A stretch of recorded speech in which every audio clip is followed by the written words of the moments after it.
Today, Monday, April 26, should have been the day President Akufo-Addo and many other frontliners in the COVID-19 fight were originally scheduled to take their second dose of the AstraZeneca vaccine.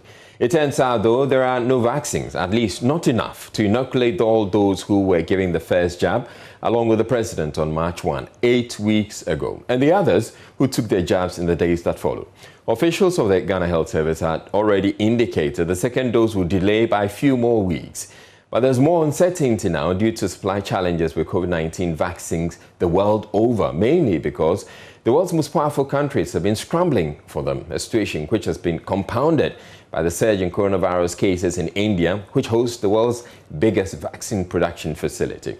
But Health Minister Kweku Agyeman-Manu says the president is stepping in as part of a diplomatic effort to convince countries that have excess doses to release them to Ghana. Head of our health desk, Fred Smith, has more. Ghana's vaccination program is clearly not going according to plan. Per the schedule, President Akufo-Addo and other high-ranking government officials who took their first doses on the 1st of March were required to take their second jabs today. But the Ghana Health Service was forced to extend that 8-week window to 12 weeks. Nearly 900,000 other Ghanaians who took their jabs in March face same fate. It is a result of supply challenges prompted by significant surge in cases in India, where AstraZeneca vaccines are produced. Health Minister Kweku Agyeman-Manu admits there are serious challenges. We have faced challenges with vaccine availability and payment structures and things like that. It is a difficult challenge. The vaccines we were expecting to be delivered by COVAX in April and May have delayed because of challenges in India. India has stopped exports, and therefore we can't have access to AstraZeneca any longer. The WHO puts utilization of the COVID-19 vaccines delivered to West and Central Africa so far at just 26%. That provides an opportunity for countries with the capacity to take delivery of the unused vaccines and administer on its citizens. And President Akufo-Addo is himself stepping in to negotiate this. Mr. Agyeman-Manu confirms the president is already in talks with his counterparts in other countries to secure those unused vaccines. The president is making very high-level diplomatic engagements, and we believe that may yield some results. Again, global advocacy is putting pressure on those who are sitting on some of the stocks to try to do what they are calling now as dose sharing, so that those who have the vaccines and are not using them can ship to countries that are looking seriously for them, like Ghana. They are working, and we haven't achieved any success yet, so we can't give deadlines and give predictions as to when deliveries will arrive in our country. But it will not take long. That may be yielding some results. As UNICEF announced today, it is redistributing some 1.3 million doses of COVAX vaccines initially delivered to the Democratic Republic of Congo. The country has only used 400,000 of 1.7 million delivered to it in March, raising hopes redistribution could minimize the impact of India's supply cuts. Susie Villeneuve is UNICEF's regional advisor for health systems strengthening for West and Central Africa and has been sharing this at the Africa Vaccine Week celebration underway in Accra. And the overall poor performance of vaccination activities in most countries requiring implementation of innovation vaccination strategy and demand generation strategy. So indeed, only 26% of COVAX vaccine supply in the West and the Southern African region has been administered so far. This is something we have to handle very carefully to see why systems are not being performing well to at least vaccinate, use the vaccine that countries are receiving. Another issue that must be mentioned is the short shelf life of AstraZeneca vaccine, so far distributed to countries, and this requires a good preparation and implementation of strategies. For now, government remains optimistic it will be able to vaccinate those who took the first jabs between May and June. and that would be an extension of the earlier dates announced by the Ghana Health Service. Those who had the first dose, we want to try to encourage you that we will soon get vaccines to do the second dose between the 8 to 12 weeks. But the science is even talking that beyond 12 weeks, you are even better protected if you get your second jab over the 12 weeks. So people shouldn't panic. We'll get vaccines to do vaccinations. Between May and June, some of these funds will flow. Government is making efforts to procure. But again, I said availability and pricing is holding us a little bit. Well, the question most people who have taken the first dose have on their minds is, what will be the implications of not having the second dose by the 8th week they were due to have them? Well, the answer to that question is, it's fine if so long as you take the jab by the 12th week. But how certain are we the second dose will be available by the 12th week? Joining me with the answers to that question is the Director of Public Health at the Ghana Health Service, Dr. Franklin Isiedubekwe. Thank you very much, Dr. Franklin Isiedubekwe. We also have Kwame Sapung-Isiedue, a UK-based pharmacist and CDD Ghana Fellow. Thank you both for your time. But I'll start with you, Dr. Isiedubekwe. What's the plan for President Akufo-Addo and the others who took the first dose on March 1 and should have been due for the second dose today? Or could it be that they've received their second dose without a fanfare?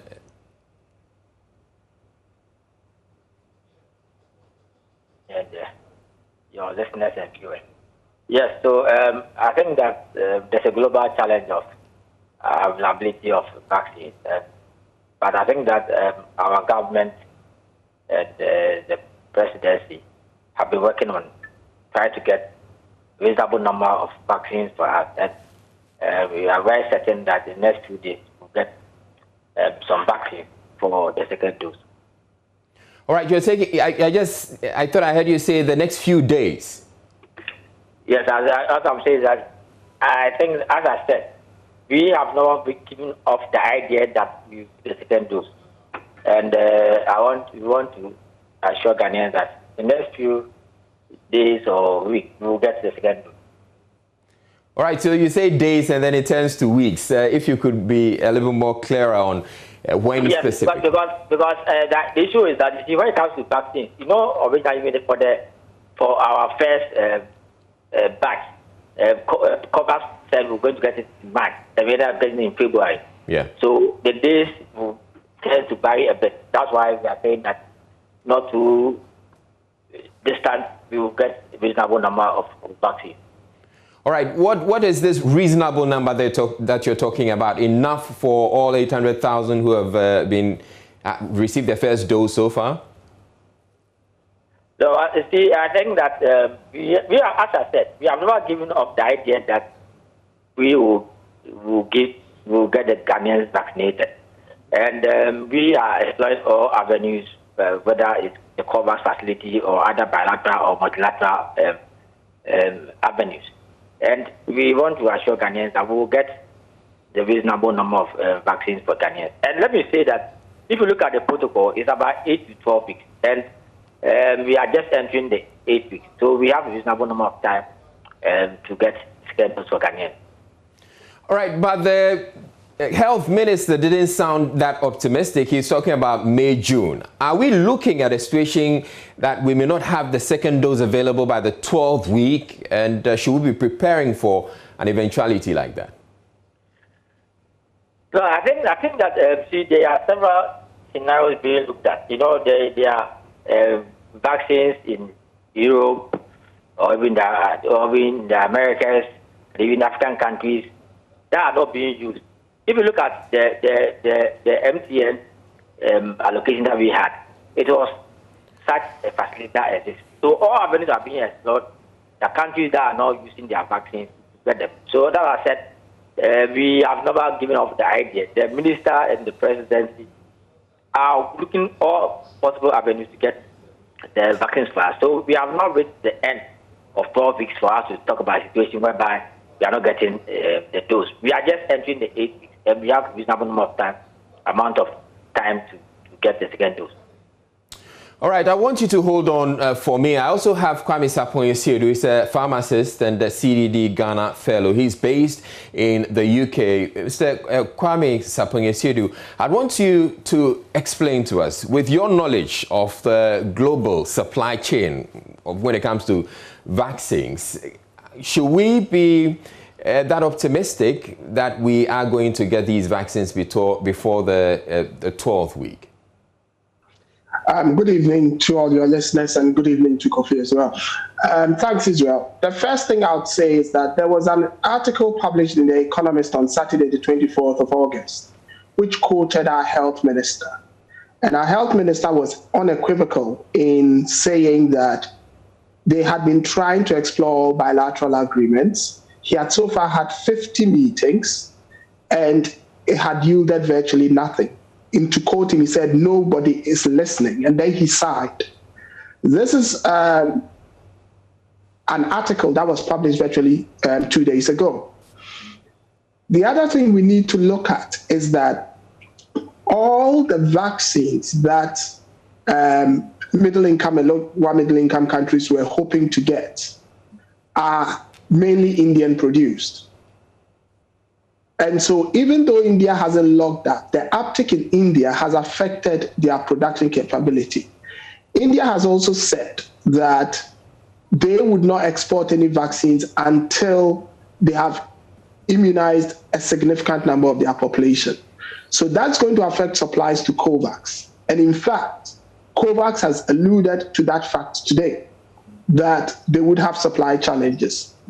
So I can see where Dr. Siedu is coming from, because if you look at it critically and you listen to the program that was held in Ghana today, they said only 26% of vaccines that have come into Africa have been used.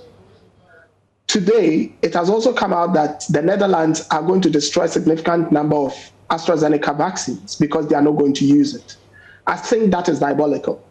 So yes, I can see the option there for countries like that. But what I can't see happening is it would be a rush to the wire, because those vaccines will come in with a very, very short expiry date.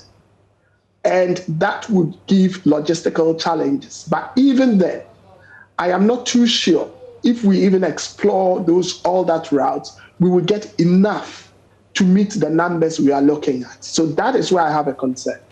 So, well, the long and short of it is you don't think that we can make the 12 weeks? The truth of the matter is, if we don't make the 12 weeks, it's not an issue. I have said it, that the data available points to 12 weeks. But there's data up to 16 weeks, which is a bit clear, and there's data up to 24 weeks, which is not very clear, but there's evidence that the antibodies are still there. What I have suggested is that the Ghana Health Service and the likes of Noguchi, KCCR, WACBID may have to monitor the antibody levels of Ghanaians who have been vaccinated to have an understanding of how the longevity of the first dose is playing out, because the data is not very clear. But that doesn't mean that when you get to week 12, because like I've said, I've seen data up to about week 16. So it would be naive for me to sit here and say, if you don't hit week 12, that is the end.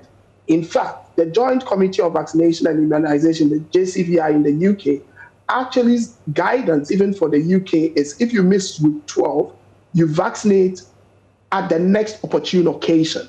So all these things are there. So the data is currently a bit fluid. So I am more concerned about how quickly we can get it and how we can monitor the antibody levels. But that's about science and research. Yeah.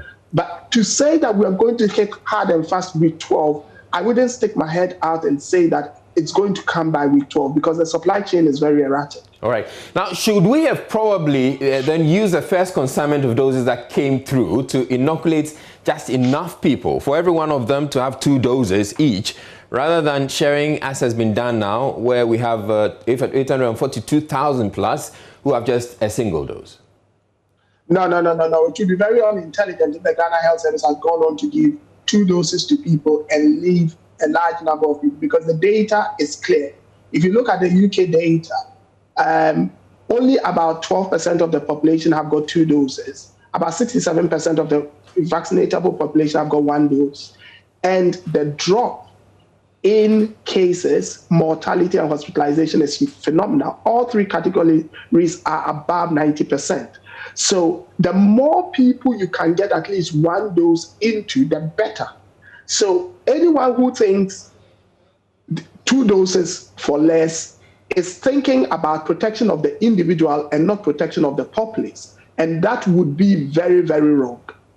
All right. I'll come back to you, but I want to speak with Dr. Franklin Esiedu-Bekwai and to speak to him about the number of cases, positive cases, we're getting at the airport. This has been an issue in the last few days. I want you to tell us what the situation is now. We saw that letter that indicated, the letter from Frontier, that indicated that there were more than 70 cases arriving in a single day. What is the situation now? Yes, so thank you very much. So I think one thing that, I think before I get to that, one thing that countries are being advised to do is to make sure that they are somehow prepared, that if you get some quantity of vaccines, you try to deploy them as early as possible before they get expired. And that's what we are trying to get vaccines prepared in Ghana. So I think it's an issue I want to put across. All right. Because if you look at the last one, we had just less than 2 weeks to get it deployed, and we deployed over 99%. But going to the Kotoka issue, I think that I need to put on record that it's a fluid situation. You know, there are days that you get a reasonable number of positives, then the next day it comes down, because 2 days ago it was 75, yesterday it was about 3. But what, for us, it tells us the story that there's a threat of the third wave hitting on the doors of the country. But what we are also comfortable about is that at least we have a chief at the airport that tries to somehow detect cases before they enter in the country. And we looking at the data, so it gives us an idea of some reasonable number of countries that could be more at risk to us than others. We haven't fully gotten the picture yet because it varies day by day. So what we're trying to do is that we're trying to have an idea of the possible contacts of all these cases, and then we're also trying to get a record of the high-risk countries, and then we'll issue travel advice to Ghanaians about how to progress. I think that for now, we are confident of our system that we are able to detect cases at source. And let me also say that there's some work being done by the Gucci and the University of Ghana and others trying to look at the various variants that are entering the country. This brings to bear that we are not out of the woods yet, so we should still be sticking to the protocol. I think that that's something that we need to stress to Ghanaians, and that's the message for Ghana to Ghanaians. All right, you indicate that the situation is still fluid, as in the numbers that are coming in through the airport. Are you able to tell us what the situation is right now? It used to be over 70. What is the situation as of yesterday? And is it getting any better? Yes, we had 3. So as I said, we had about 45 about 4 days ago, then dropped to 15, then they went to 26, then they went to 75, it came to 3. So the idea is that where are the flights coming from? It also has an influence on the kind of positives. All right. So that's why we are trying to study if they have a good trend of the occurrence of the infections at the airport. All right. Thank you very much, Dr. Franklin Esiedu-Bekwai. He is the Director of Public Health at the Ghana Health Service, but I still have Kwame Sapong-Esiedu on the line.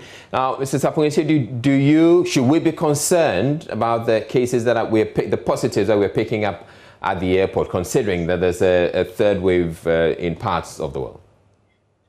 I wouldn't say we should be. I would have been surprised if we were not picking up these cases at the airports, because you have to, like Kofi said, it depends on the flights that are coming in. What I am happy to hear is that there's sequencing going on, because it will give us a fair idea of the risk we are faced with.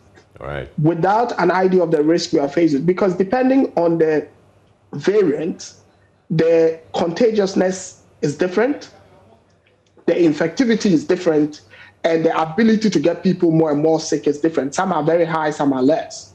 So we need to have an idea what's coming through. But one thing I know the Ghana Health Service is doing, which is a good idea, is the fact that if people come in, like they were saying, they are going to even follow up for those who are negative. Because one concern I have is what we call the latent period, which that one they can test negative, even PCR, get to the airport and test negative again and enter the country, but they'll still be infected. Right. That is a real possibility. So if we are then going to monitor them a few days when they get into the country, that's a good idea, because that would exclude that small window that may put the country at risk. Because one thing we cannot afford is what happened during December, especially with what's going on in India and when we don't know when the vaccine supply chain is going to improve itself. So that's how I'd want to end it. But more importantly, if we want to all get out of this properly, the best bet is to follow the protocols. Because if the people getting infected and you follow the protocols, it only takes 14 days for the whole thing to go away. All right. Thank you very much, Kwame Sapong Siedu. He is a UK-based pharmacist and he's a fellow of CDD Ghana.